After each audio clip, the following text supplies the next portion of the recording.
সব বড়লোকসদের মাঝে আমি এক গরিব দাঁড়িয়ে আছি দুইটা ড্রেস নিয়ে। এই দুইটা ড্রেস নিতে এত পরিমাণ কষ্ট করতে হয়েছে।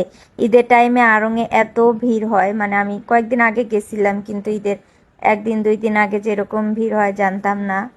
মানে ধাক্কাধাক্কি করেও লাইনে দাঁড়ানো যাচ্ছিল না, এরকম একটা অবস্থা। তারপরেও অনেক কষ্টে পাইছি। আর আমরা সকাল সকাল বের হয়ে গেছিলাম কেনাকাটা করার জন্য, অনেকগুলা কাজ ছিল, তাই সকাল সকাল বের হয়েছিলাম। আমাদের ওইদিকে রাস্তা কিন্তু অনেক সুন্দর।